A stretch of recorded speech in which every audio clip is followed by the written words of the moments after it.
Hey guys, so I'm a big fan of the Anachronism collectible card game, and one of the things I like most about the card game is the awesome artwork that appears on a lot of the cards. So I've decided to make a top 10 video for each of the 7 sets on what I think are the best pieces of artwork in each of those sets. So this will be my first video, starting with set number 1. So first off, at number 10, I have Katana by Ezra Tucker. The katana is a traditionally made Japanese sword that was used by the samurai of ancient and feudal Japan. I really like this piece of artwork just because of how prestigious and tranquil the setting looks. I also really like that the artist included Mount Fuji in the background, so essentially what we have here are two of the most iconic symbols of Japanese culture. So at number 10, Katana. At number 9, I have Izanami by William O'Connor. In Japanese mythology, Izanami is the goddess of both creation and death, and what I really like about this piece is the contrast between the right side of the piece and the left side of the piece. The right side, or the light side, clearly represents creation and life, while the left side of the piece, very zombie-like, represents death. So overall, I think it's a really cool contrast and a really cool piece in general. Number 9, Izanami. At number 8, I have Diskeep Lena by Mark Zug. Diskeep Lena is a Roman card, and in Latin, Diskeep Lena refers to self-control and determination, knowledge in a field of study, education and training, and an orderly way of life. I really like this piece just because of how hectic everything looks and how much detail the artist has included on all the soldiers on the front lines. It's a pretty cool piece. Number 8, Diskeep Lena. At number 7, I have Zeus by Greg Staples. Zeus is the Greek god of sky, thunder, lightning, law, order, and justice, and he is the ruler of Mount Olympus, which is coolly depicted in the background of this piece. The piece actually kind of reminds me of the Lincoln Memorial in that his pose is very stoic and powerful looking.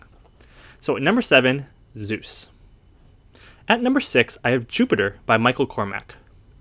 Jupiter is the supreme god of the Roman pantheon and ruled over the gods, the skies, and the weather.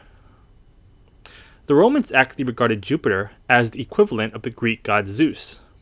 His sacred animal was the eagle, which is beautifully drawn into the back of this picture, and his implement is the lightning bolt, which is also nicely included in this picture.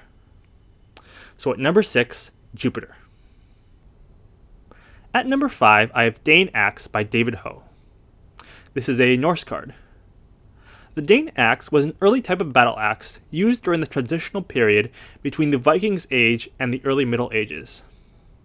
One thing I really like about this piece is just how dark it is, as you can see with the skeleton to the right. The axe itself looks pretty fearsome as well, as according to the flavor text, it could chop the head off a horse in a single blow, so it's definitely something you do not want to mess with. Number 5, Dane Axe. At number 4, I have Achilles by Chris Apple. Achilles was the Greek hero of the Trojan War and was famously killed at the end of the Trojan War by Paris, who shot an arrow through his heel. His heel was the only place of weakness on his whole body, and this story has become so prominent, in fact, that the term Achilles' heel today has come to refer to a point of weakness in someone who is otherwise very strong. I really like this piece of artwork just because of how strong and ferocious Achilles looks.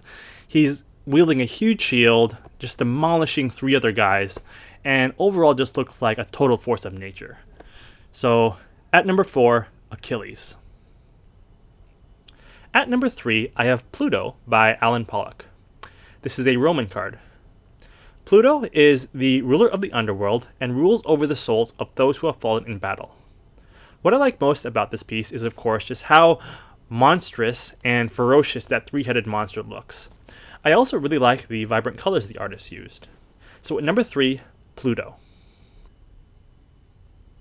At number 2, I have Greaves from the Hercules set, depicted by Greg Staples. Overall, I think the Hercules set is one of the best sets for artwork in the entire collectible card game, and I just really love the detail on this piece, on both Hercules himself and pretty much everything. You can really see how muscular Hercules is, just the detail in his muscles is really well drawn, and even in the serpent, you can see Hercules has cut the serpent via the gash in the serpent and via the blood on Hercules' sword. So yeah, overall, I just think this is a really amazing, cool looking piece. So at number 2, Greaves. And finally, at number 1, I have what I believe is one of the most iconic pieces of artwork in the entire collectible card game, Hercules himself by Greg Staples. Hercules is the divine hero of Greek mythology and is considered to be the greatest of the Greek heroes. In the modern West, he is more commonly known as Hercules. He is the god of strength and the divine protector of mankind. And overall, to me, this is clearly the best piece of artwork in the entire set. I think Greg Staples completely blew it out of the water with this piece. I really love the detail in just everything about this piece. If you look at the back of Hercules' legs and his back, you can see scratch marks from the line. And really, it really just looks like the clash of two giant titans coming together. To me, it's clearly the best piece of artwork in the entire set. So yeah, that concludes my video for the top 10 pieces of artwork. I hope you guys enjoyed it, and I hope you guys tune in for my future videos on the other sets. Until next time.